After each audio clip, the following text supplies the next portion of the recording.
We're on. Okay. Agenda item 11 is now our new business where we have our administration report to us. Let's see how it all goes now. All right, we'll start out with our superintendent. Okay, thankfully I have a fairly short list tonight. So the first item is the Waterford Upstart Pre-K program. This is a program that was being pushed at the last superintendent's meeting by the Commissioner of Education. It was actually on a radio commercial as well. So I obviously heard about it and looked into it, actually talked to a woman who works for them, and then thought it would be a good thing to put out to our families. Basically, it provides a computer and some software for parents to work with pre-K students that are headed into kindergarten. And if they are financially qualified, they will get a free computer, internet access, and the program to use. It calls for about 200 families in the state to take advantage of this program. So we put it out across to all of our contacts in the district, obviously, and then we put it out to Crystal Alpers at the community center as well to reach out to the Head Start families. Don't know if families will take advantage of it or not. Hopefully they will. They will contact me at some point, they said, to let us know what Franklin families will take advantage of it. But my thought process was that any families we can help get prepared for kindergarten with all we've been talking about, it will be a good thing. So that's what that's all about. There is a flyer in your packet about it as well. So that's what that was all about. We have spring coach nominations. I have that list in front of you for both the middle school and the high school. And I'll be looking for nominations, a motion to nominate those coaches for the spring sports. All right, let's start with our middle school coaches. Anybody has? I make a motion to approve the spring coaches for the middle school, Jill Nielsen, girls softball head coach, Shannon Talbert, girls softball head coach, Andrew Turner, boys baseball head coach, Tom Charbonneau, boys baseball head coach, Jason Reed, girls and boys track and field head coach, Julie Kelly, girls and boys track and field assistant. Second. Motion's made by Deb, coaches' names were read, seconded by Scott. Do we have any discussion? Seeing none, all in favor say aye. Aye. Aye, opposed, abstentions, the ayes have it. We'll now look at the high school nomination, coaches nominations. I make a motion to accept the high school spring sports coaches as presented. Motion's been made to accept the high school coaches as presented to the school board this evening, second by Cecile. Do we have any discussion? Seeing no discussion, all in favor say aye. Aye. Opposed? Abstentions? One abstention. The ayes have it, the coaches are accepted. Okay, thank you very much. Okay, the next item, we are fast and furious here with the budget season. The administration's been working diligently, and Jefferson has as well, obviously, at this. We are hopeful to have it ready to roll for the budget committee, the finance committee on Wednesday. We want to recommend a couple of budget meeting dates to you to see if they will work. We are looking at March 3rd, which is a Tuesday, at 6 o'clock for our first meeting. And as we said earlier, we would be looking to get the budget to you by Friday of this week, so you would have plenty of time to take a look at it before that meeting on the 3rd. Meaning, a whole school board A meeting whole on the school 3rd. board meeting on the 3rd at 6 o'clock. And Just then pick we're a time. recommending the second meeting to be on March 10th, which would be a week later on that Tuesday, and that would be at 6 o'clock as well. So here at SAU. Those meetings would, thanks for asking that, Jeff. Both of those meetings would be at the SAU, the 3rd and the 10th. And then the thought process then is that we have our regular board meeting on the 17th. And if we are ready to approve at that point, that would be great. If not, we could talk and then schedule one last meeting. Did I say 17th? I meant to say 16th, sorry, 16th. could talk some more at that point and schedule one more meeting. Otherwise, we could approve the budget on the 16th of March. So the first part of this is, does the 3rd and the 10th work for everybody for budget meetings at the SAU? Just, yeah, from my point of view, just pick any date that works for everybody. I don't care. Makes it simple. Yes, yes, yes, yes, Yep. yes, yes. No one but me. Everyone but Scott? I'll have to make Too it- early, Scott, or? Yeah, the 3rd's too early.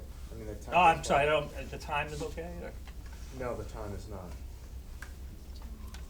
On Tuesday. I mean, on the 3rd, on the 10th is fine.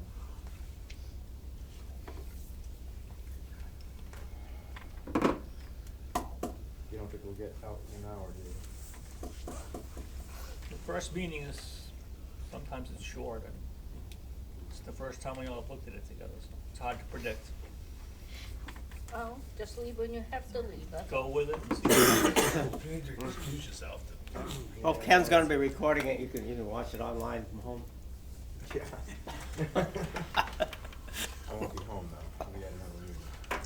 Oh, well, you can watch it there. Yeah, I'll make arrangements. Okay, so why don't we go with, if that works for everyone, March 3rd and then March 10th. And then the city has already set up our budget presentation date, and that'll be Wednesday, May 6th, not March 6th, May 6th. Wow, really? I will not be attending that because I'm at conference. Is there a conference has to go? May 6th, that's at 6 o'clock at, the Opera House, just so you can put it in your calendar.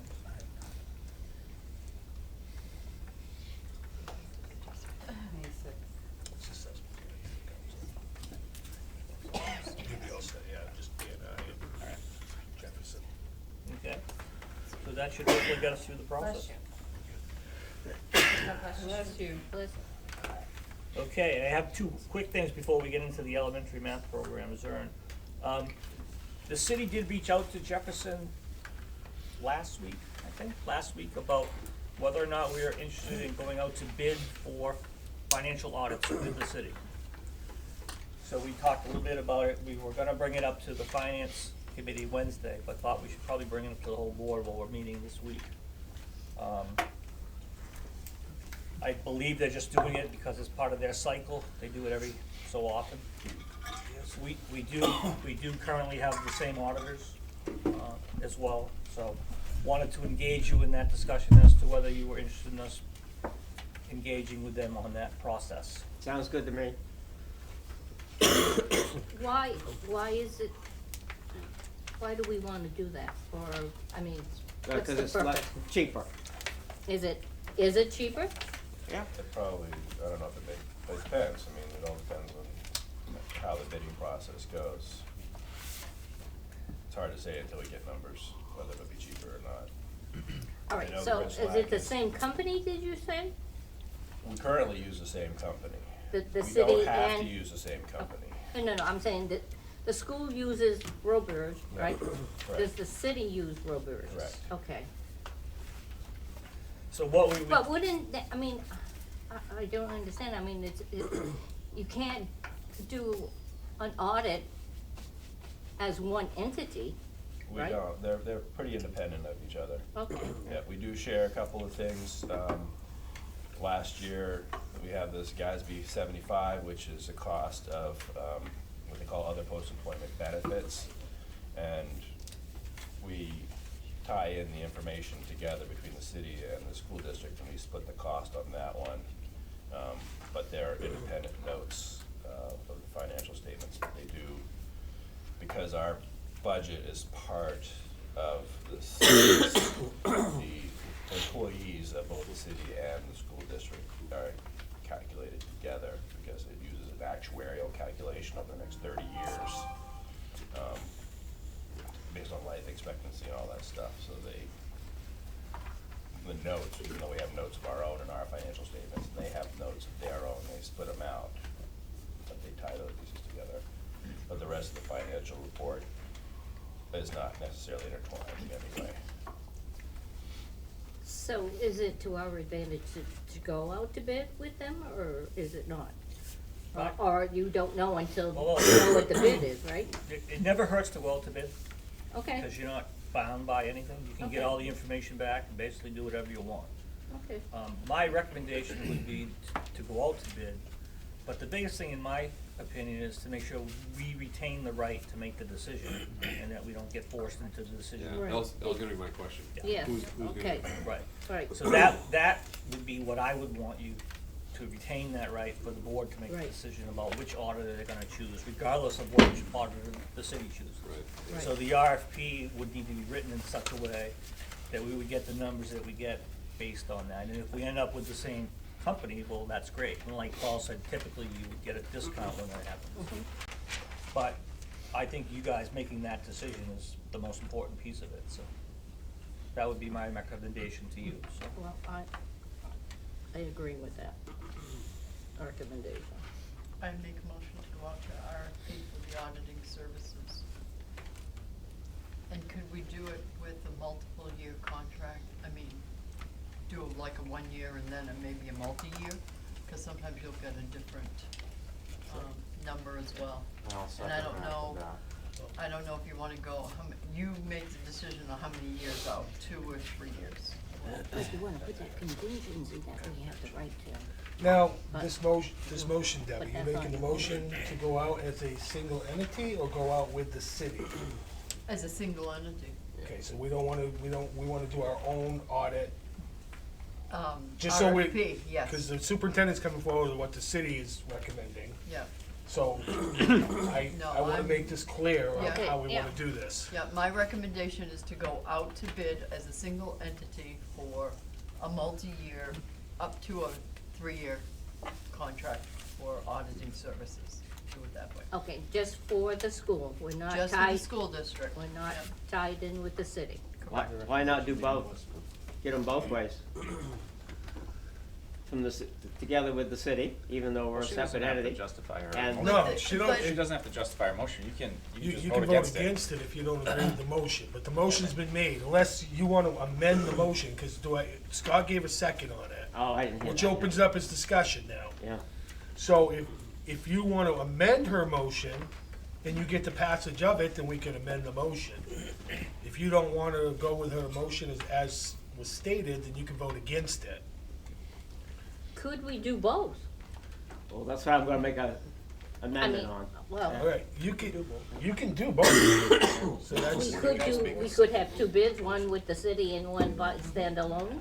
It's gonna get voted down. The Oh. amendment's gonna work. Yeah, but if you go with, if you're with the city, is that a multiple year, or is it just 1 year? Well, Jefferson I seems a would, little I unsure would on this. assume that, they would do multiple year because they haven't done this every year that I'm aware of. So I assume they'd be looking at a multiple year contract. It's usually looking I'm not sure what. I think the last one's time they 3 did it. years. 3 years? Was it Yeah. 3? I thought it was 2.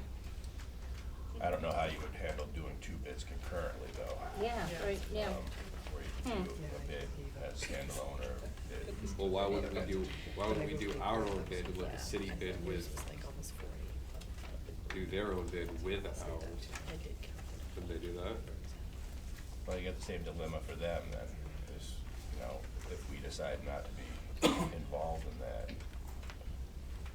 then they'd have to have a number of what it would be just by themselves. Right, so to me, since that was their proposal, that's their problem to solve. I think it's all in how you write the bid. Yeah. So you can request and say, we want you to quote us on Oh. individually and together. I mean, Right, it's right. just all in how you word it. Yeah. So it can be done, it's just a matter of what you Oh, I want liked to do. what you just said. Whatever you guys want us to do is what we'll do. Well, I think that I want to have, like you said, the ability to be able to say, yes, we wanna go with this company. And if the city decides they wanna go with somebody else, that's their decision. And that's where you have to get the city and the school district or the school board to agree on the language of the RFP. Right. How soon do they need this? Yeah, right, that was my Can you question. just clarify your recommendation again? That would be to go with the city for an RFP? My recommendation was to go with the city, but to write it in such a way that we retain the right to make our own decision. Right. I agree. The motion that we have out there now is for us to go individual. That's the motion that Deb's made, it's been seconded. Alright? So is there any other discussion or anything on this, based upon Deb's motion? Okay, based upon that, all in favor, say aye. Aye. Opposed? Opposed. No. 5-3. Okay, so the motion is defeated. So I'll make a motion to, go out to bid with the city, reserving the right to make our own decision on who we choose to contract with. Second. Motion's been made to go out to bid with the city, but to leave us the right to pick our own auditor, is what you're saying? Correct. Okay, so that motion's been made, it's been seconded by Paul. Do I have any discussion? Maybe, I don't know if it's needed as a motion, but can we have it so that Dan has the final say of how it's worded, just to make sure that we are covered? No, you don't need to say that, because he would automatically, That's as automatic, the okay. superintendent, he'd automatically, him and the Okay. him and the finance, the business administrator would work with the city Okay. to word it, that's their discretion and Okay, word. okay, all right, We don't wanna overstep, so. okay. Alright, is there any other discussion on this? When are, let's say we're not satisfied, and we do decide to go, what's the bidding process if we do this independently? Same as anything, The process is anything the else? same. Yeah. So when is that, when do we have to do this? Well, audits have been Process. behind 5 years, so, you know, what's a few months? No, we're I not. don't even know if we're No, gonna- but it was. Yeah. I'm sorry, Well, I didn't we- understand your concern. We What's go the- year what's by the year. What's the deadline to get this, to get the bid out? If we decide to go independently? I don't, well, is there a deadline for us if we wanted to go independently? I mean, Just is there put out an are we RFP. gonna No, there's no deadline, because we've been pretty, Hold on, let. Yeah, I'm not sure there's a deadline, I mean, we're probably looking for this year, so we'd have to do it pretty quickly. Right. Are we- So I'm just wondering what the Are we- RFP. Sorry. No, so I was just wondering what their RFP process is gonna look like, how long that's gonna take. Yeah, that I don't know. And then when we'll Haven't decide. had an in-depth We discussion. will engage them after you guys give us the direction and Okay. find out for you. And if they are dragging their feet, we could come back theoretically next month and Say, make a motion to decide go now, out for yeah. individual bid. Is that- Yeah, or you could tell us just engage with our current auditor for another year, and wait a year. If you don't or go whatever you beyond, wanna do. if you don't go beyond one more meeting, so next month, someone could make a motion to reconsider. I just wanna make sure we're not tying our hands. Hmm, That's why. yeah, yeah. And so, I'm curious what your opinion is on this, Jefferson. Well, I'm biased, so it's not really, I've been working with this auditor for the last 12 years, so, but I'm also in favor of finding ways to save money. I prefer consistency. Unless you're familiar with the audit process of particular one we have right now, but, I think he's gonna give us the best deal, though. Yeah. well, yes, he is, and I've think known he him will. since he was 20. He was a student of mine when I used to teach economics at Plymouth I mean, State. and even if he doesn't, again, we reserve the right to choose, so if we end up with a lower bid from an auditor that we don't feel has the Comes out of quality left of this, field. then we Change can it. still choose Anyone you want. our own. Okay, You don't Well, have to go with the interesting thing lowest. is, they Okay. came and bailed out the school district when they, all right, that's the main concern, You yeah. can, you can pick whoever you want, regardless of how much. But I just it's wanna make sure also some time. timing, Okay, yeah, so that's the that's key. why they did it. Alright, It's not going out for bid. That means no. so does everybody understand what the motion, does everybody need me to repeat what the motion was? But when there's no one. Everybody's all set? Alright, all in favor of, as the motion that was presented by Jeff, say aye. Aye. Right. Opposed? Aye. 2 opposed. Any abstentions? Okay, it passes. All set, and we'll keep you posted on that. Okay, last month you may recall that Joe Brown, a city councilor, gave us 2 pages worth of questions for the board. So I'm gonna Oh, yeah. pass these out to you. So Jewel and I and Tim worked on responses. Thank you, Jewel, for your help. Yep. So the responses are coming around.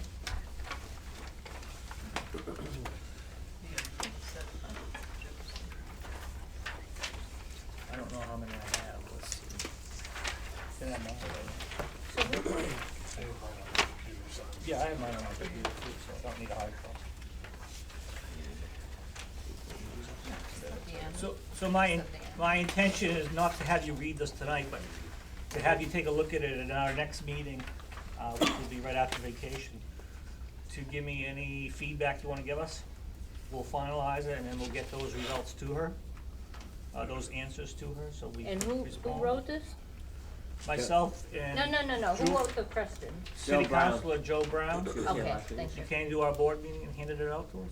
Why do we need to answer her questions? Well, she asked us questions in writing, so I believe we should give her Oh, an answer oh, back. yeah, I mean, we got can't it, just got ignore it. At least that's what I think we should No, give she her. asked, she asked in writing, thank you, got it. Yeah. Will this be part of our discussion on March fifth? March 3rd. Third is when we Yes. meet with them? I'll put it on the agenda. Okay. Because I just think you need time to look at it. Yeah, do you want our response, do you want our responses? Bring them to the, Input before that meeting? Bring 'em That to we the look meeting. for? Yeah, bring them to the meeting. Bring 'em Rick, to the would be meeting. great, yeah. I don't know if you wanted them in writing. March 3rd. You can bring, I'm sorry, you can write them for the record. budget meeting we just scheduled. Oh, okay, So so we'll put that on the agenda. so sometime No, no, after, no. before or after the No, budget, wh- March 5th is when we're meeting with the city. That's what I'm talking about, Okay. yeah. Oh, no, nothing with the city. No, this Oh. is for our meeting on the 3rd. No, Oh, he's okay. talking the response. Is The this gonna be response part to of our city discussion on council, March yeah. 5th with the city? No, she's an individual. When she came here, she was an She's an individual. This has nothing to do with your meeting with the Okay, city, okay. yeah. Got it. I assume this is going to probably come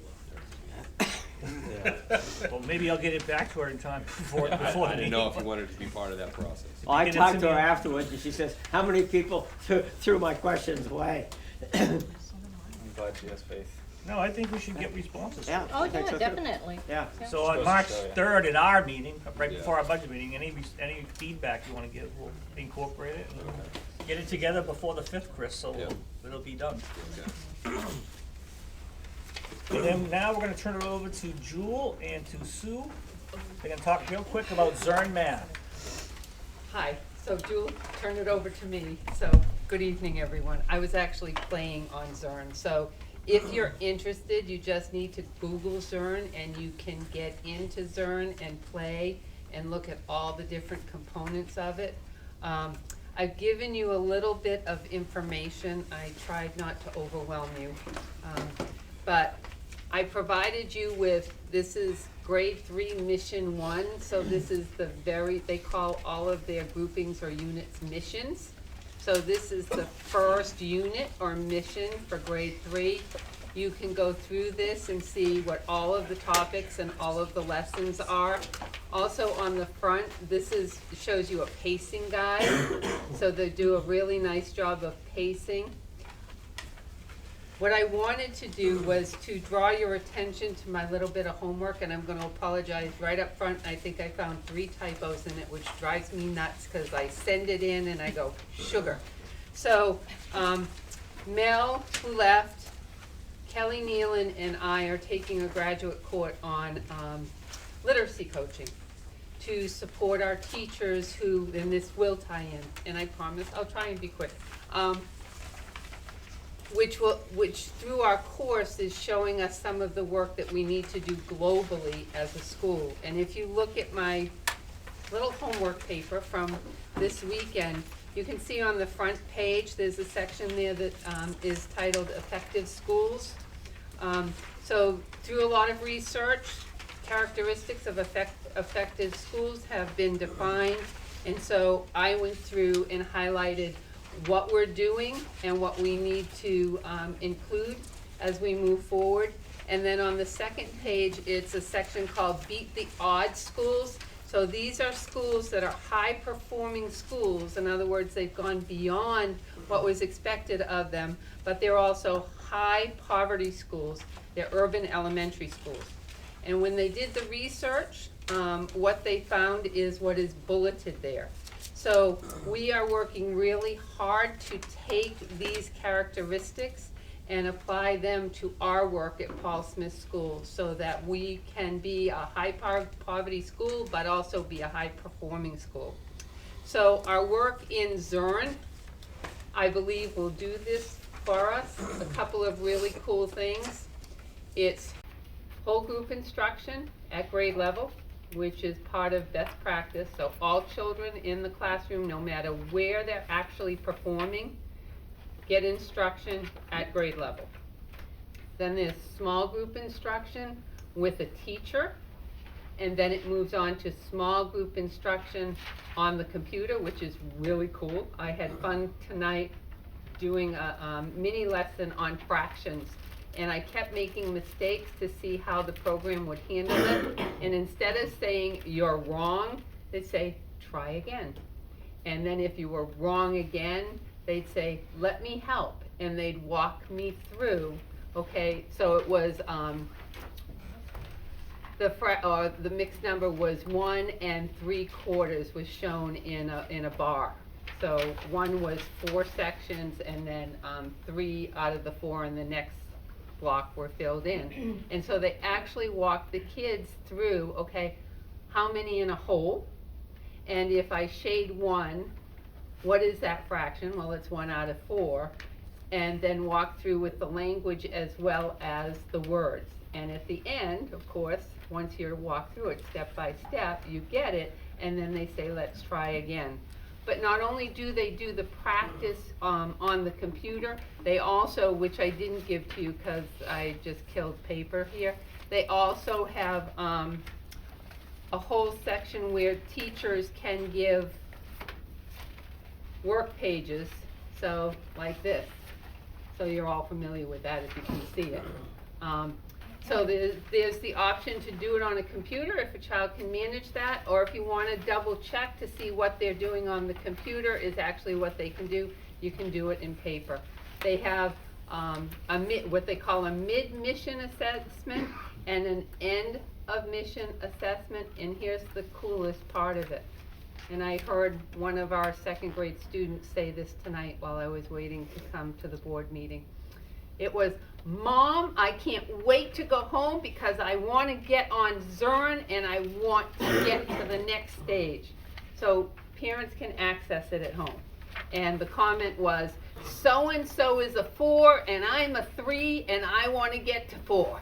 So the kids love it. I wish Mel could have stayed. She could have talked about it as a classroom teacher. The teachers have really advocated for this program. I think the other positive aspect of it, I don't know if you realize this, but with Go Math, we were paying $32.50 a student book. So if you take that and multiply it times 300, every year, you get a figure. The only cost associated with this is a school account for $2,500. And what that gives us is all of the ability to manipulate the data. So it'll give us lots of reports. It also will give us a larger variety of assessments for our kids. There's research on how, and I have it here, I might have given it to you, Tim, but how it is recognized for being differentiated. And engaging. The kids absolutely love it. So we'd like to go this way simply because we see that our kids' scores need improving, and I think with the aspect of student engagement being strong and also using the computer, it's going to help us in a multitude of ways. And it's also not just focused on word problems. So as you took the state assessment the other day, lots and lots and lots of word problems. The problem with that is if you have a struggling reader, If you're, most of the time, if you're strong in math, you might be a struggling reader, or vice versa. You're strong in reading, you might struggle a little bit in math. So when you use a lot of words, we don't know whether we're assessing, at the younger age, whether we're assessing their ability to read or their ability to do the word problems in math. This is much more straightforward. It'll give us clear data on what the kids know and are able to do. And there's a whole section, 10 minutes a day. Again, I'll say that, 10 minutes a day. And I've been beating this to death with my teacher. 10 minutes a day on number sense. And number sense is understanding how numbers are made, the patterns behind numbers. So one of the things MJ said was, it might be starting at 51 and counting by threes if you're a third grader. Okay? If you understand numbers, then you're going to have that pattern right in your head. And that's one of the areas that our kids are really weak in if you take a look at some of the data that MJ shared tonight. You know, those simple counting strategies, that gives you an idea of how well our kids understand patterns. Numbers are just patterns.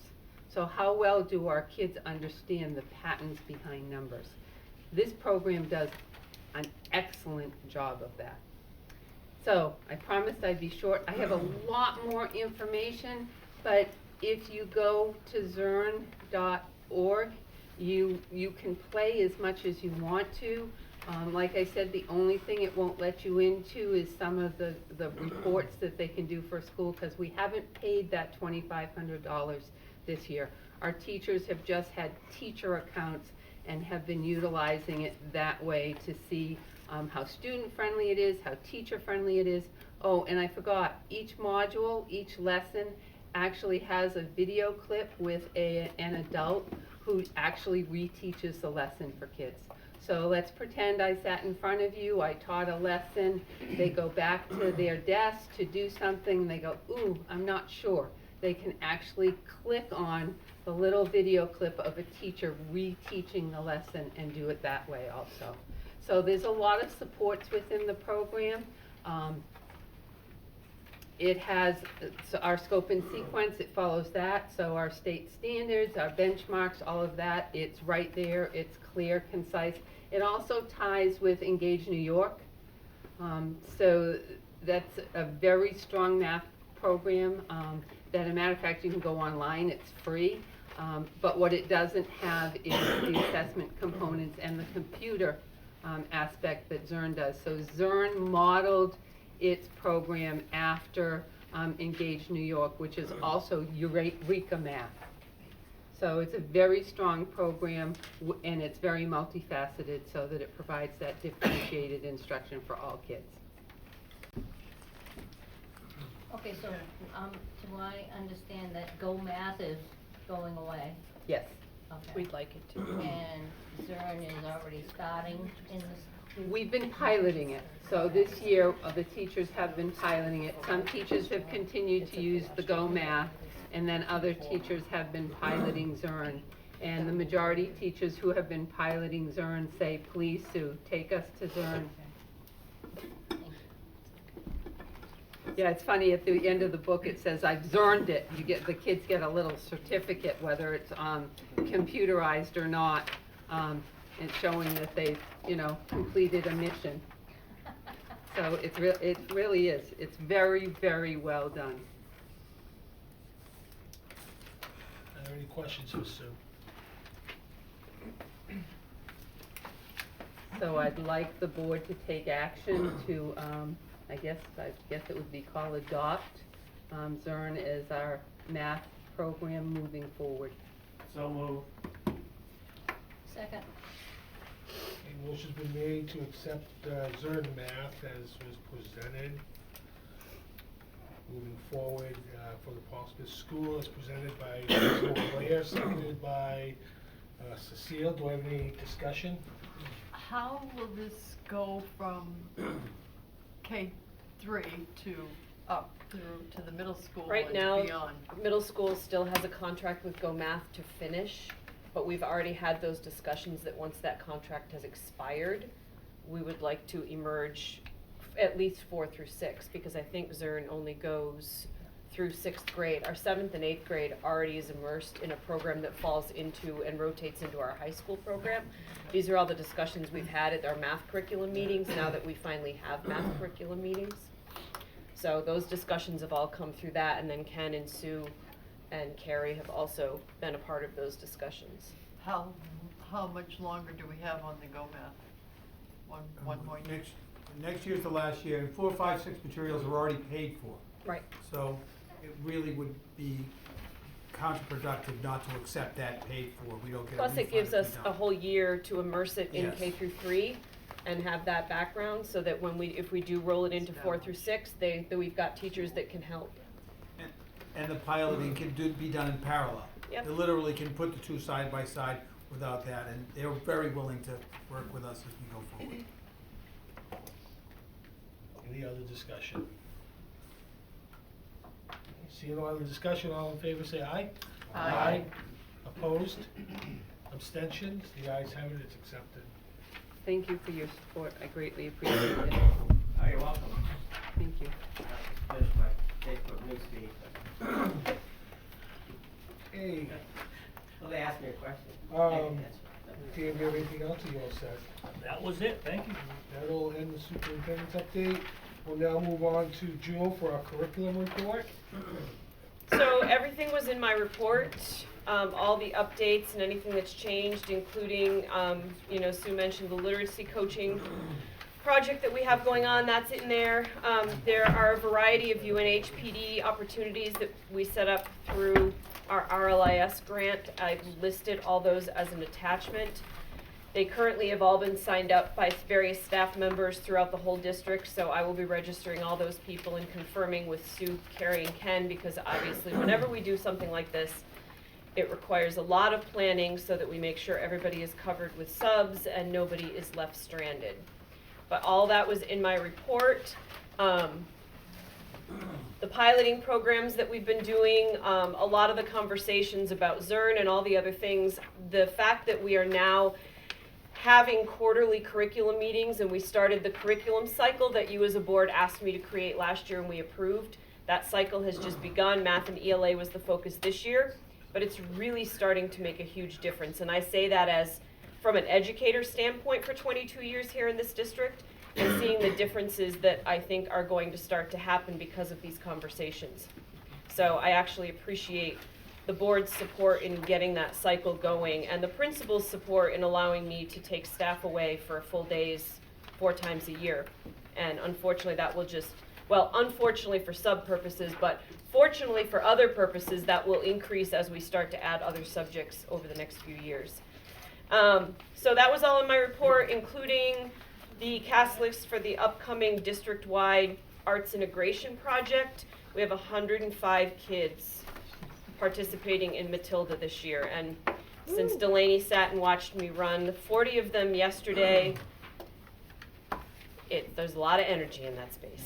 Cast one, Delaney Carrier. Yay! Well, his daughter. Oh, daughter. Oh, yes. Are there any questions for Jewel? I would just like to thank her for all the time that she puts into finding these opportunities like this for our staff. It's amazing what you do. I just don't know how you do it all. Well, it's not, I have a lot of help and support. A lot of, like the literacy coaching and stuff, that came from Sue. It's just working together to make things happen, Well, thank you. which we are able to do quite well, as much as possible. I'd be overwhelmed just dealing with Matilda. Yep, Thank we'll you. see how that goes. Thank you. Any other questions for Jules? Thank you, Jewel. Yep. All right, we'll move on to Rebecca's report, with our special education report. All right. I didn't put on my report, I meant to, is that superintendent and myself will be meeting with Warner Horn at Pizza Chef on March 4th to have a special ed session. He's going to be inviting whomever would like to come. I've agreed to go. It should be interesting. So mark your calendar. I can't wait to meet with one of them. So it's kind of a Q&A session for special ed. So, staff changes. We have a new case manager at the middle school. He's settling in well. He comes with a lot of experience. Currently, we have a paraprofessional shortage. I think this is the first time I'm gonna say it, even though we've been a little bit short. We've had 4 unanticipated openings, vacancies, 2 staff members due to medical, and then 2 recent resignations. So we're definitely looking to amp up our efforts. I have 2 interviews in the upcoming weeks. Advertising on Indeed has been a positive venture that has boded well for us. Special education, of course, the budget's in process, and I've been working with Dan and Jefferson on that. We should be getting Medicaid reimbursement very, very soon. We do have MSB submissions that have been accepted and gone through. So this is positive. I had Kathy generate a list of staff that, or families we still don't have authorization for, and we're targeting them through the case managers individually at this point, like giving them a call and saying, hey, I welcome you're coming down to, sign this authorization form so we can get this process started. So we're getting there. I'm excited to see what it looks like when we do get reimbursement. But again, it's actively happening at this point. How much money we looking at? Oh, I would not venture a guess at this point. I know Jefferson has anticipated 175. Yeah, it's a reduction of what I originally hoped for. Yeah. It is retroactive. That's a positive.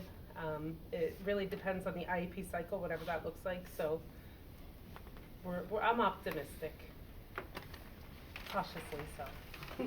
State never lets us down. Yeah.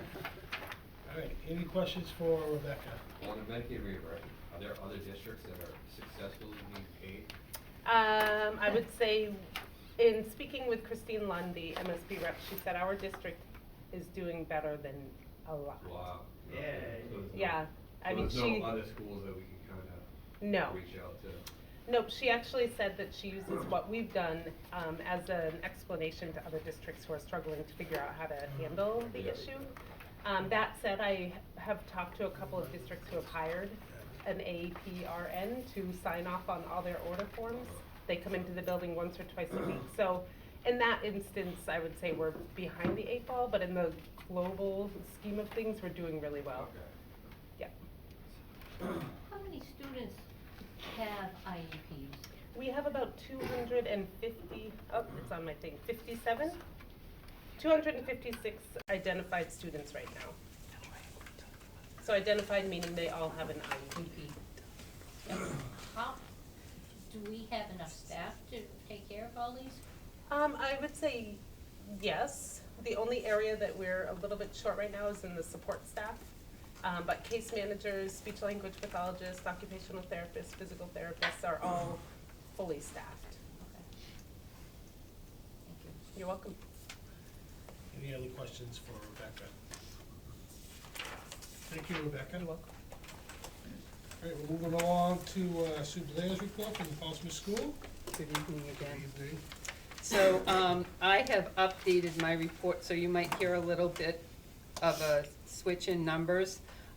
Right now, we are at 325 students with a transient number of 33%.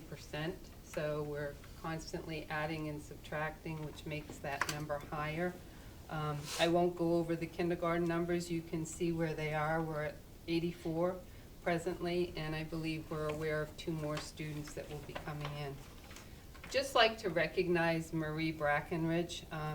She, on February 5th, with her Community Emergency Response Team Manager, John Beeland, participated in the Franklin Emergency Preparedness Information Night.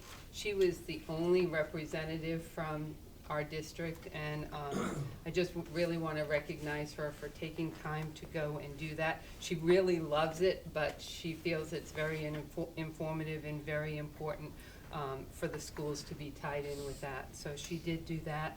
And one that's not on yours, and you've heard me already mention it, is just to recognize Kelly Nealand and Mel Gross for their willingness to take the graduate course on what is a literacy coach. The outcome is that 3 professional staff members will be trained as literacy coaches when we finish the course. and that will support our work in personalized education for all students in literacy while developing a more collaborative approach to teaching for all teachers.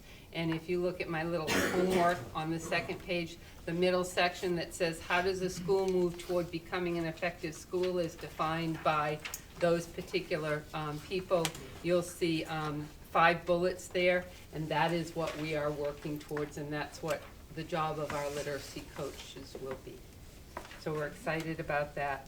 I also wanted to recognize Jewel and her cast of players from Matilda, and I went through with Jewel, and we actually, for Paul Smith School alone, have 26 students participating in that play from all grades, K through 3. So it's going to be a wonderful experience for our kids, but I also know how excited the kids are and how much fun that will be to manage. So thank you for all you do, Jewel. You've already heard from Wendy and Jen and Jonna. You can read about our Global School Play Day, but it was phenomenal. And if you come over to school and you talk to some of our teachers, you can hear about the day. We had 1-hour sessions outside for every grade level. And then from the specialists right straight through, everything was focused on play. But the interesting thing was, it wasn't teachers being the boss, if you will. It was children taking control. And I wasn't able to be in school that day, but my staff said it was a phenomenal day.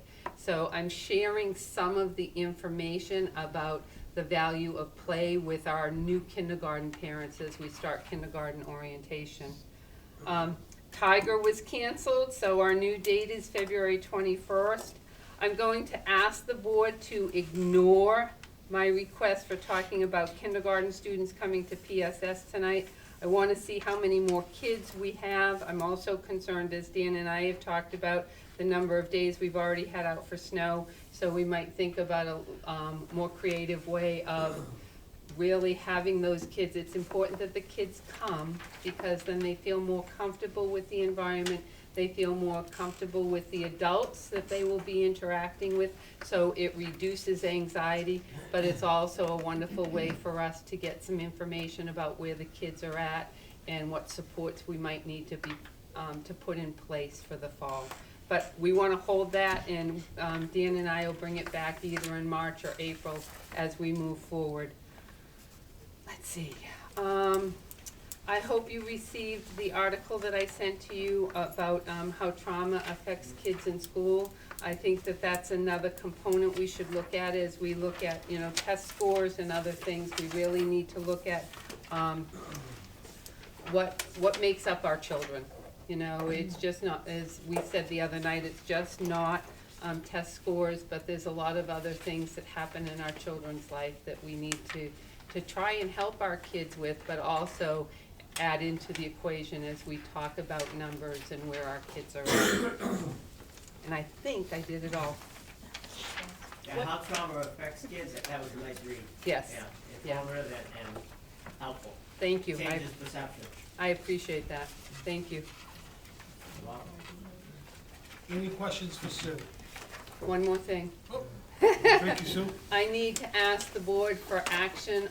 You did approve the purchase of Fontes and Pinnell, and while I'm there, I want to explain something to the board. But we never adopted it as our resource. So I would like to ask the board to do that. But before you do that, I'd like to explain why we don't have enough benchmark assessments. So in the figure that I gave you, I had included all of those, but from the time we developed what we needed and how much it cost, and then we purchased, the cost of the program went up substantially. As a matter of fact, I had to find $8,000. So what I ended up doing was taking out the benchmark assessments and actually taking out one grade 2 class pack, which was $6,500. So that's why those assessments aren't here at school at this point. It just, I don't have control over numbers. So I have put it in the budget for next year. What's there right now is the benchmark assessment, so they will be coming. We have talked about the fact that if we get any allocations of, you know, any type of Title I monies or stuff like that, we can look at that. But right now, I do have it in the budget for next year. What are you gonna, is the 3 that you have suffice to get by until our budget passes in July? No, but we're doing the best that's one of the reasons why, second grade did the developmental, reading assessment, the DRA. Okay. Meaning we'll get it. It's not a lot of money. Yeah, it's, Talking peanuts. Well, it's that's what I was- it's I was gonna- $425. That's what I was. I mean, it's $12.75, and you said it's 20% shipping and handling, Right. which comes out to about $255. Correct. So we're talking for cost of $15.30. I mean, and if you feel comfortable with that, we can, you know, yes, I just think it's very low money and it's something that's needed. We spent $70,000 for this program. And we need to have the rest of the material that goes with it. You know, I just don't wanna make it as a motion, but if I would, if we want me to, I will. You don't take care of it? You don't need to. Okay, It's peanuts. all right. So would the board please take action and adopt Fontes and Pinnell Classroom as our school-wide, reading resource? So moved. Second. Okay, so move to accept, as presented by Paul, second by Scott. Any discussion on it? Seeing no discussion, all in favor say aye. Aye. Opposed? Abstentions? The ayes have it, it's accepted. Again, thank you very much for your support. I greatly appreciate it, and I know that the staff does also. Just one quick thing about the literacy coaching, and Ken, I apologize if I'm taking something away from you, but that's one of the connections that we're making with the curriculum stuff, because we have the literacy coaches with Sue. There's also 2 middle school teachers being trained as literacy coaches, so we're carrying it through the middle school as well. And my second question is, what time is Tiger on Friday? It actually starts at 2 o'clock. Okay, because just as a side note, and this is not a mom bragging moment, this is more of a Franklin bragging moment. My daughter that graduated in 2011 and went to school for theater is one of the Tiger actors now. So it's really cool because she helps me with the kids here, and for the little kids, or even middle school kids, to see Tiger and then go to Opera House and get to work with her, they think that's pretty awesome. So it's kind of a mom bragging moment, sorry. And a graduated baby bragging. Yeah. Deserved, well deserved. All right, any other questions for Sue? All right, moving on then. Thank you, Sue. Thank you. Next will be Ken giving a middle school principal's report. Thank you, and I want to say hello to the 3 other people who are watching right now. Thank you for joining us, because I'm one of them who's watching. So, I'm hoping you're enjoying the show. As you've seen, I've been doing this population trends thing, and it's interesting because they've been trickling up at the onesies and twosies as we've been going through this. I was trying to understand why all of a sudden it seems like our classes seem so crowded. So I did take the time to step back till the end of last year to take a look at some numbers and to provide you with a little bit of the amazing difference, which goes from 340 to 384, not counting the one that showed up this evening. So at 19 classrooms, because it's hard to break it out from all of our different classrooms, I was at about just under 18 kids in a classroom. So this year, 4 to 6 is at about 23.6 by our 10 teachers, and I'm pleased to show that the 7th and 8th with our fully staffed 8 teachers on the upstairs is down to 18.5 students in the classroom. And I will tell you that during instruction, during our intervention blocks, it's a noticeable difference in our classrooms, and it seems, and I really feel that the cultural climate is benefiting as a result of those efforts. So please accept my, is it consonants or alliteration when I talk about vacations, voting, Valentine's, and variable weather? But even though we've had all these interruptions, we're getting quite a bit done. But frankly, I sort of left out most of the other things that I usually report about in the month, because I really wanted to spend my whole report talking, I'm going to get all emotional, about February 11th. February 11th is an in-service day, was what I feel was one of the most productive, varied days in all the history I've seen of in-service days at the school. It was jam-packed full of things that were going on, and I feel that everything that was put into it created an engaging opportunity for the teachers with what they could bring back with them. Right from the breakfast and the lunches and all the way to the presentations.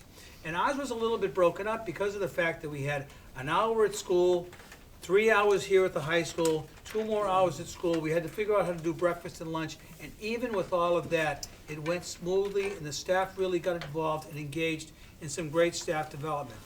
The presentation that Barbara did this evening was much more geared to what we're doing actually at Franklin Middle School with our MTSS, Multi-Tiered Systems of Support. I've spoken about that before, but she really talked very strongly about how it applies to us and how we're going to start with a foundation of the universal team school-wide, and then see how we can focus on ways to improve behaviors in all the different places in our school. And to have the staff tell the team where they wanted to focus on their efforts. And mostly it was places like in the hallways and in the cafeteria and in recess, because those are the places we have most of our instruction time. She talked about having to have common expectations across the staff and how it is that we're going to work together to make it a full court press, right from the principal to the custodians and the food service people, to have us have expectations for student behavior. The second thing we did was we came over here, over to the high school, and we had the presentation from the NEA. In less than an hour, Lauren Chadwick Snow talked about, first of all, the NHDOE Code of Ethics and how it is that our teachers have to be aware of how they're being held responsible, not just by the school district, but by the Department of Education for their behaviors. And then they talked about the difference between acting as a teacher, as a member of the staff, and acting as an independent citizen. So that really helped to crystallize for our teaching staff what it is their responsibilities as a member of our staff and what their rights are as private citizens. So she provided us with a really good presentation for that and indicated that she's a resource that our teachers can use if they have questions about that, and it didn't seem to be whether a union member or not. It was just for our teachers. Then the next we did was we moved as a whole staff to a 2-hour session, and I'm proud to say that it was because of a recommendation by Ange Valancourt, one of my teachers, who had been to a NEA presentation, and she advocated for this person's presentation, and she was amazing. She was very interactive, she was very entertaining, she was very passionate, but the bottom line is that she changed our attitude towards student behavior from punishing them to make them be better. Not that we feel that way, but sometimes there are those that do, to say that it really leads down to 2 things. Students lack the skill to overcome their roadblocks for behavior, and the second thing, they have needs that are not being met. And if we focus on needs and skills, and sometimes needs or skills or whatever, it can be a real way for us to sort of bridge the gap between behaviors and student performance in the classroom, and it's all about relationships. And then lastly, we had the opportunity to pool our resources and get some pizza and take care of the 8th grade, and then there's almost no time for our teams to get together across curricula because of the fact that we are basically divided into 4 different teams, and when they get together, they're focused on either 4, 5, 6, their groups of kids in the 4 teams, or 7, 8, and they talk mostly about student issues. And because of the fact that Jewel has started to pave the way for how we're developing our curriculum, it was the opportunity for literally teachers to break into first 4 groups. It's easy upstairs. I have one of each teacher on each side, a math, a science, a social studies, and English language arts. Downstairs, it's not quite so put up because I have 5 teachers, many of whom teach 2 different subjects. So what it was, the opportunity was for the downstairs teams and the upstairs teams to all get together in one space and decide if you feel that you're more of a science, math, social studies, English language arts person, for you to get together. And it's sort of a jumping off point, especially for our ELA teachers who are looking at new curricula going forward and how it comes away from Susan's school and into our school, looking at the different programs there, because we do need to have something that is a track for them to run on, for them to, we almost called it English language arts instruction for dummies. It's the kind of thing where our teachers need to have some programming to be able to support them. And then the other thing is that math going forward, because we're making these changes. And it was the chance for science teachers to talk to each other about how it works in their two different upstairs, across each other and downstairs, and how it feeds one for the other, topics and discussions and curriculum. Same thing with our social studies teachers, so that they can talk how it feeds up this way and how it does it vertically. And then also it gave our allied arts people a rare chance for them to get together and talk about this year and next year. And lastly, we had some time with special education to be able to do so. Lastly, our Title I people, the English language arts people, and the math people met with the curriculum teams, so we had a way to call that all together. And that's about all I have to tell you about. So it was a wonderful opportunity for a full day of really rich time for our staff to be together. Any questions for? The New Hampshire Department of Education and the ethics commenting as a private citizen versus a teacher, is that why fewer teachers have been commenting on Facebook? I don't know. Oh, because they don't jump on me as they used to. Oh, no, we're, to tell you the truth, we don't provide them advice when it comes to that thing. It was only happened on the 11th, so it's something that could have happened that reason. Yeah, but, you know, it just may very well be that they're focused on what's going on in their own classrooms, but. Which is good. Sure, I'll take that. Thanks for asking. They block me. No. All right.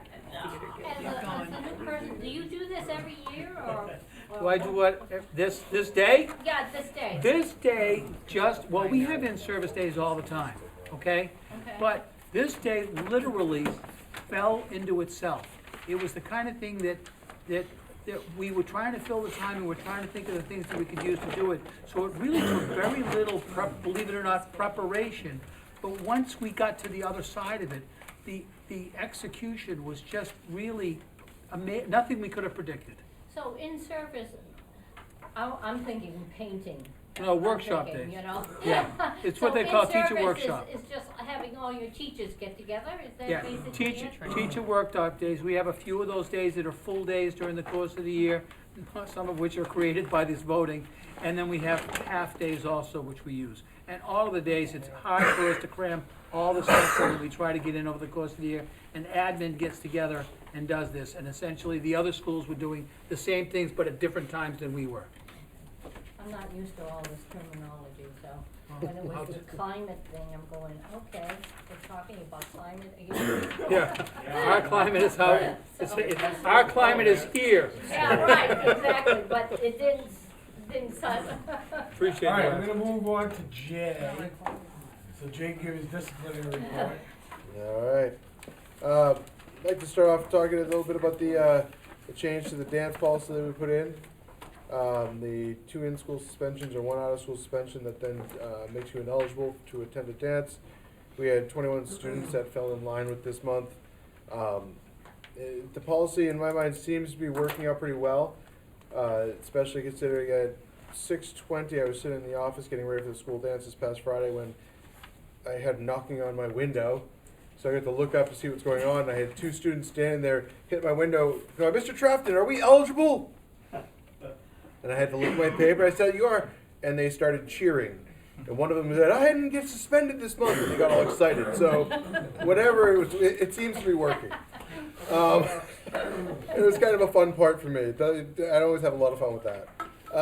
This month, we had a little bit of shift in our typical things. Our number 1 this month for offenses, please remember that it takes 2 to tango, but fighting, we had an uptick. I can't quite get to the bottom of it yet. I do have the guidance counselors working on this with me to figure out why some of these students all of a sudden erupted upon each other in the month of February. We had 13 instances, like I said, 2 to tango, so 13 different students involved. Followed by class disruptions, we had 10 of those, and profanity. We only had 4 of those this month, which wasn't as bad as I've seen. Unfortunately, with the number of fights we had, out-of-school suspension numbers jumped a bit for me. So we had a total of 54 days out in the last month, because once you start putting all those fights in, the numbers jump up pretty quick. In-school suspension, we had a total of 24 days. many of which are those ones that we're trying to push through, the profanities, the horse plays, the lighter physical activity when kids are getting kind of rough with each other, but it's not a fight, it's not an assault, it's just something we have to intervene with. We didn't have any vaping this month. We had a spike of 4 last time and down to 0 again, which is nice. So for the most part, discipline seems to be going well. It paired well with our conversations at the 11th on that workshop, talking about why kids are doing it, not just that they're doing it. Start getting to the teachers a little bit more, getting them to understand why and how they can have that conversation with the kids rather than just trying to toss them out of class all the time and how that doesn't help. So that's where we're at right now. Thank you, Jay. Any questions for Jay? All right. We'll move on to our high school report with Carrie. Hi, good evening. Mr. Schmidt and I are dressed like this because it's twin day for Winter Carnival. what it's all So about. just wanted to let you guys know that. So I'm not gonna go through and read my pieces of my report for you because you do have that. I have a few additions. So National Honor Society is actually gonna be changing up their format for their inductions for the spring. Mr. Chappell came and met with me today, and I wanted to let the board know that they're going to launch a kind of a campaign to get students more involved in NHS. So they're going to do a presentation before the applications go out and students are encouraged to apply. So they're going to let the student body know what NHS has for offerings for the students and what they do for different activities. They will still do their celebration for the students who complete their applications and are accepted with their family. And they do the candles and the robes at that time. So they are going to switch up the format for NHS. There is an event we have on March 14th. The New Hampshire Educational Theater Guild is having their event. Right, Joel? Yeah. It's the one act competition, The one act, okay. The one act, so that's an addition to my list because that's not on here. And then I'm going to move actually right to my school board approval components. One of them relates to one of the recognitions that's listed. So Elizabeth Guillot, who we pulled out of our basketball game to congratulate her, has actually been selected as a finalist for the Spirit of Hope and Kindness Awards. That recognition is actually going to take place on April 5th. That conflicted with the school board's pre-approval of the overnight trip for the robotics team to go to Connecticut. So they were able to get into another slotted time, which is the second week of March, the 13th, 14th, 15th weekend, to get into another competition so that Liz can go and celebrate that piece with her family. So I do need the board to approve the switch of the date. So moved. Motion's made to change the date of the robotics team trip. Do I have a second? Second by Chris. Is there any discussion? Hearing no discussion, all in favor say aye. Aye. Opposed? Abstentions? The ayes have it. The overnight trip dates are changed. Great, thank you. And I just wanted to make the board aware, so each team brings a safety kit for the competitions. Our robotics, they trade them with the other teams, and so typically they have to do with burns or injuries. And so our students this year, I'm very proud of this, they made a mental health safety kit. So they have the little squishies in here from the Franklin Wellness, and they put the team number on it, and there's the suicide prevention here and the 5 signs. I just think that this is really creative, and it's nice. I haven't seen this yet, so our kids are, I think this is great. So Barb and I were talking about it. I just wanted the board to be aware. And then there's 2 other pieces that I'm looking for school board approval. They pertain to our partnership with Colby Sawyer. So we are starting our second semester ELO group with Colby Sawyer for environmental science. And the 3 college students that are working with our students on campus have organized a trip where they want to use the Colby Sawyer van. That van would come and pick up our students, take them up to Colby Sawyer. They would have lunch on campus and then attend one of their classes. And there's a tree sapping activity that they want to do with the students. And then that van, the school van, would bring the students back. The second piece is that we are starting with our New Hampshire Gear Up program. We have a mentorship with Colby Sawyer. So there's in your packet, there's a second field trip. That'll be our year 1 activity, which is engaging students with the college campus. We're looking to do part 2 in the fall. So the outline is there where the students, they take some of our students up to Colby Sawyer for the day. They'd experience the college campus, attend classes, stay for lunch, and then come back. The plan is that in the summer of 2020, 2021, that our students would participate in a 5-day event at Colby Sawyer, which would in the future include some time like sleeping over and doing a full immersion for a college experience. So what I have included is a couple things about the field trip. There's the insurance policy for the Colby Sawyer van, and then they actually have a separate sign-off. So there's one in the guidance field trip, the college immersion experience. We would use that same one for the Colby Sawyer ELO students to go on campus. They're also sending us, Colby Sawyer is going to be sending us a couple of other students, one of which, Dana Bean, graduated from Franklin High School, to do some work with health sciences for physical activity. So I want to continue this partnership, and I'm really hoping that the board can look at the policy and allow us to use the Colby Sawyer van as a way to get the kids back up on campus. You got insurance, right? The liabilities and You're good with it, Dan, with what this Colby Sawyer has sent to us? With the insurance and everything. Because it's the There'll be a forms staff member on the bus with the kids too. This Yeah. form's not signed by you in the packet. They don't have the superintendent. Oh. 'Cause it's- Yeah. I will sign them. I haven't seen them. All right, so, You haven't seen 'em? No, I've seen them. I've Oh, talked oh. to Carrie about the whole thing. I just didn't sign them. so the dates, Carrie, are what's in our packet, March 19th and March 26th. Yep. So, I move to approve the 2 field trips, extending learning opportunities to Colby Sawyer, March 19th, 12 to 3, to use the Colby Sawyer van, and the immersion experience on March 26th, again using the Colby Sawyer van. Insurance policies are on file. motion's been made by Paul to accept the 2 trips to Colby Sawyer, seconded by Scott. Do you have any discussion? Seeing no discussion, all in favor say aye. Aye. Opposed? Abstentions? The ayes have it, the trips are approved. Anything further, Carrie, you all set? I'm all set. All right, Thank you. no problem. Did I bring one thing up? Yes. Toby. Peter's up. That's we're talking about the high school. Peter's up. Oh, real quick before we get to Peter. Yeah, hold on, Peter. Hold on, Peter, just one second. Toby, can you talk to the board real quick about the tiling project at the high school? Since we're talking about the high school. I've got prices from a couple of vendors. We're basically just patching what the issue is. I guess I didn't bring numbers. Just to give them a sense, though, you have any? I think, is it 36? I can't remember exactly if it was in the 20s or 30s. So what's the plan? What's that? What's the plan? Yeah.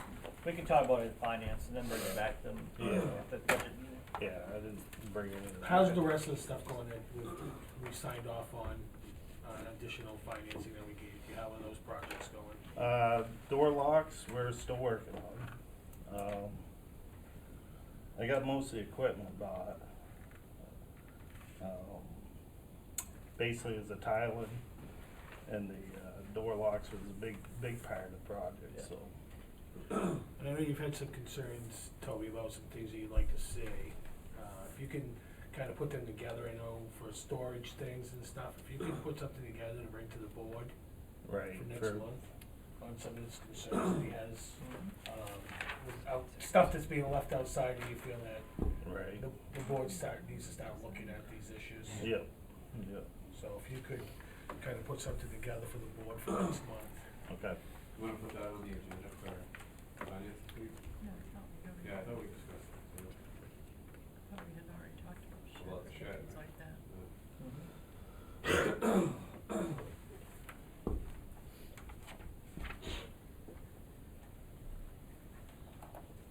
All right. Peter, we'll let you go now, buddy.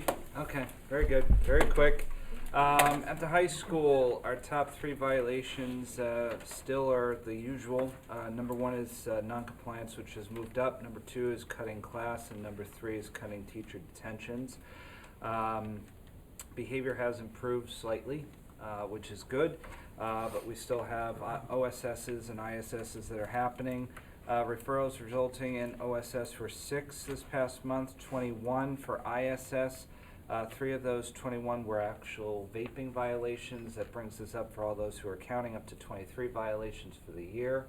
Referrals resulting in administrative detention is 24.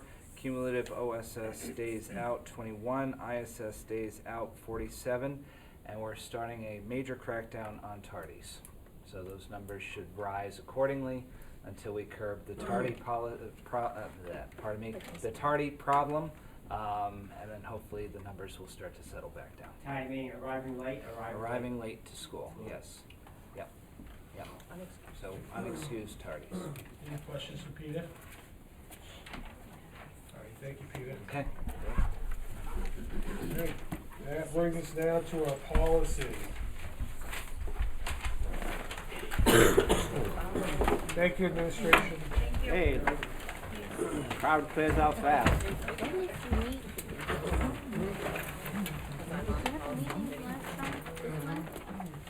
All right, so under agenda item 11, policy. Second reading and adoption, this is all ones that we went over last month. Hopefully you've all had the opportunity to read them over in the last 30 days. Just a reminder, it's the second reading and adoption is JFABD, JFABE, JLCFA, AC-E, EEA, EEA-R, JFAA, JFA, JFA-R, and JFAB is second reading and adoption. So I need a motion for that. So moved. So, motion to accept has been made by Chris. Do I have a second? Second. Second by Scott. Do we have any discussion with any of these second readings and adoption of policies? I have, something on one. I think it's on the annual notice. I'm sorry, I didn't hear you.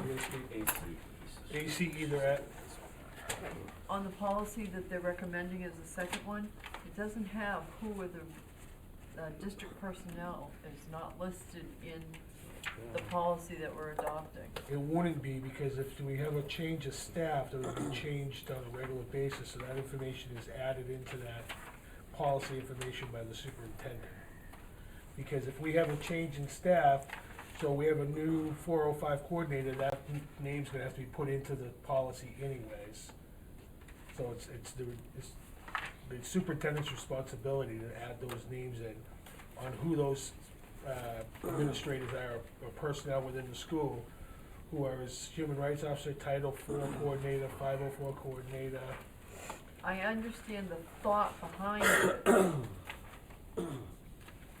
but there needs to be some type of a designee. The superintendent will be responsible for assigning or some type of language that would indicate that he's the one responsible for it, to do that.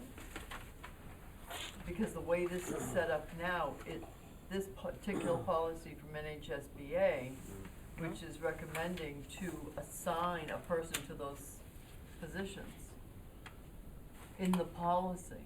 And that, I mean, you could that would be probably, the superintendent assigning them. It's the superintendent's responsibility to assign those people. but it's our responsibility to adopt a policy, and this policy is stating that we need to put names in here. The way it's written.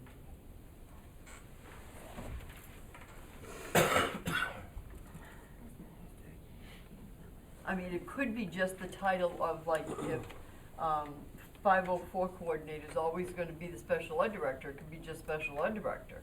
Or if it's gonna be a principal for each school is gonna be responsible for Title IX in their school, then that would be the principal's responsibility, no matter who it may be.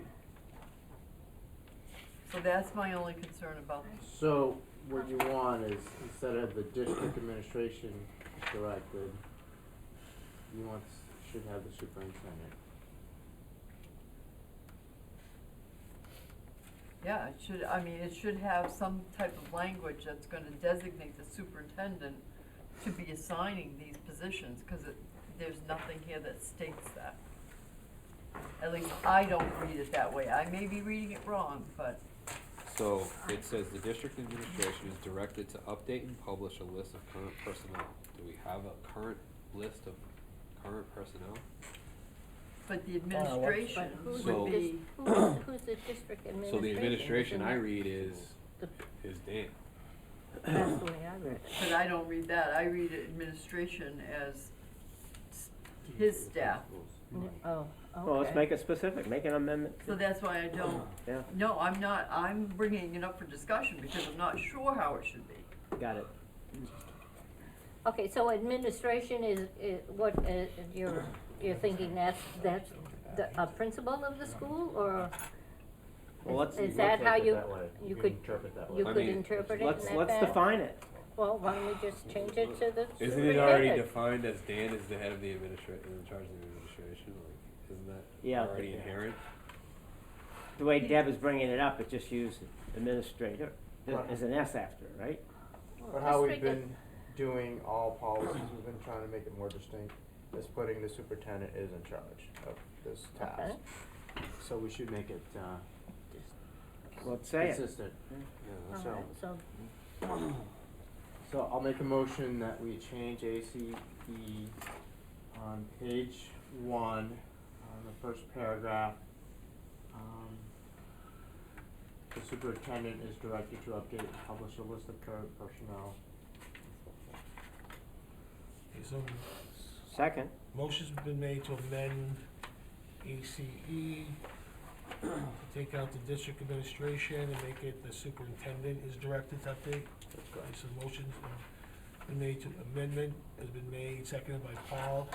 Is there any discussion on the amendment? See no discussion on the amendment, all in favor say aye. Aye. Opposed? Abstentions, the ayes have it. Now to accept ACE as amended for second reading and approval. Is there any further discussion on that? Okay, seeing no further discussion, we have to take this separately because we had an amendment to it. Okay? So seeing no discussion, all in favor of accepting ACE as amended for second reading and approval, say aye. Aye. Opposed? Abstentions? The ayes have it. You're all set with that? Yep. Okay, so now we need a motion, I think, when was, Paul, did you make a motion to begin with on the original? yeah. Chris did, I did, I'm sorry, Chris. Yep. So the other amendments that I've read over have already had a motion and it was seconded by Scott. Are there any other discussions pertaining to those policies? JLDBB, the suicide prevention response, the New Hampshire School Boards Association. It's Hold on, the- hold Well, on. let's That's say first, we- that's first reading. Oh, that's the first, Yeah. sorry, I'm in the going wrong second. way, Okay, so back to the second readings. Is there any- my apologies. Is there any further on the second reading? Okay, seeing none, all in favor say aye. Aye. Opposed? Abstentions? The ayes have it. The policies are accepted for second reading and adoption. All right, now we got first reading. First Scott, Okay, I thought we had more rescinded than just one here, and I thought we were gonna do that separate. Cause we get FSD version, LEA rescinded, but I thought we had a few more. I don't have. You know, I you don't have your my, notes? I don't Yeah, have I my don't notes either, with so me. we'll have to review that. Yeah, We can review at our next meeting, Scott. I Yeah. thought we had two too. Yeah. But we also had 4 that we were bringing back because we didn't have the right copies of them. Right. So we might be thinking of that too. Yeah. But we have the notes, so we'll go back to it. Yeah. All right, Scott, so just based on what we have here, we'll just take these on as first Right, yeah. reading, so. Yeah. First reading, as you can see, is JICL-R, JLDBV, LA, LC, FSD version, LEA, school teaching and internship, that is being rescinded, but it still has to come under first reading. Excuse me, LDA, and then KB, okay, these are all just for first reading. So do I have a motion to accept for first reading? So moved. Okay, so the motion is made by Cecile to accept as first reading, do I have a second? Second. Second by Scott. Is there any discussion for first reading? Yes. Yes, sir. Charging, Please tell the policy that you're, well, gee whiz. Yeah. It's JICLR. Yes, thank you. Charging the kids $20 for insurance and suggesting it's highly recommended. Typical government, give the kids something, then you're gonna charge them for it. I think we ought to be self-insuring. Yeah, I kind of had an issue with that too. I didn't know what the insurance policy looked like. And they only use it in schools, you know. So who cover? What does the policy look like? If I remember from Robin's presentation, it was to cover if they damaged it. Because the school owned it, it would be sent back to wherever and it would be covered to be repaired. Or if it was lost, it would be covered to be replaced. Right. Is it an actual insurance policy? Like, does this model number have to have $20 paid to this in order for this to be eligible for an insurance? Yeah, It's that's an the case. annual fee, from what I remember. Well, annual fee, but Chris was asking, where's the insurance policy that backs up the annual fee? Well, she's gotta have that Okay, yeah. with The, her Well, documentation. here's my objection. We got 60% at free and reduced lunch, which actually portrays off into 70% of the families in the Franklin School District, Franklin High School, are struggling. And so we're gonna dock them another $20, and we're gonna charge them all these fees for damage. Well, I understand personal responsibility and making students personal responsibility and accepting that and accountability is important. But we're dealing with 70% of the student population that are struggling just to keep their families closed, housed, and fed. and this can all be brought up at a second reading. We're not approving this No, policy now, but if you want to refer Right. back to policy, No, I understand. I just didn't know if at first reading this could be sent back for reconsideration. it can. Thank you. You as a board can say, I reckon, you'd have to make the motion to send this back to policy. I move to For send it further back to review. policy. Yeah. I mean, I don't know. I mean, I need a little more information. Okay. And that's the best way to do it, is send this back to policy. We can review it further and have Robin come in. All right, so Paul's made the motion to refer JICL-R back to policy. Is that your Yes. that's your, okay, do I have a second on that? A second. Second by Chris. Okay, do we have any further discussion on that policy? All right, seeing no further discussion, all in favor of sending it back to policy, say aye. Aye. Aye. Opposed? Abstentions? The policy will be referred back to that will be referred back to policy. And also, I'd like to see the actual insurance policy. Yeah. You want to see the binder? I Is that what you're saying? want to see where the child, where it says they want the parent or guardian to sign off, Yeah. and I need to see the actual policy, Okay. because I don't think there is one. That's why I'm Insurance asking policy? for it. I believe there is one. Okay. I just then- like to see the details. We will have our IT director present that. Everybody email it, right, Dan? Yeah, sure, all 20 of us. I think that's what she was asking for, right? Yeah. All right, so based on that, is there any further questions on first reading on the other policies as was presented? Yes, Okay, go I ahead. would like to send back JLDBB for those notes to be filled in with either a name or a position? Well, If you go further back, that's, yes, keep going that way, you're gonna see that it is filled in. But that's our current policy. No, that's a new policy, at the bottom, if you see on the bottom, it says new. That's our version of it.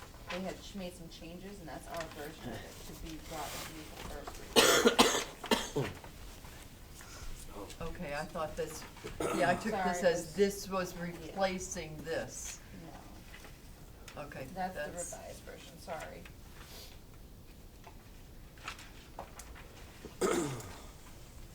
I withdraw my motion. Okay, are there any further questions on any other policies as presented for first reading? Excuse me. Okay, seeing none, all in favor is, for first reading, say aye. Aye. Opposed? Abstentions? The ayes have it for first reading. This is replacing that. No, if you look back, we didn't have one, so there's no replacing. I put it in our format this time. Oh, you already did it. I put it in Oh, our I format, see. yeah. Okay, that's what. That's the confusion. Sorry. I got thought it. it was I see replacement. it. Yep, I just did the same thing you did. Sorry. I got it. Okay, Sorry. are there any other late items to be brought before the board? That's enough. that's enough. No, that's enough. Because now we can go with non-public. I mean. All right. Oh, that's right. We do have a non-public for this now. There is no public here, so there is no public participation. Check that right now. So I need a motion to go into non-public. I make a motion to go into non-public under 91A, paragraph Jules, 2A, C, Move and up. E. Negotiations, personnel, and students. Motion made by Deb, going to non-public, second by Scott, roll call vote.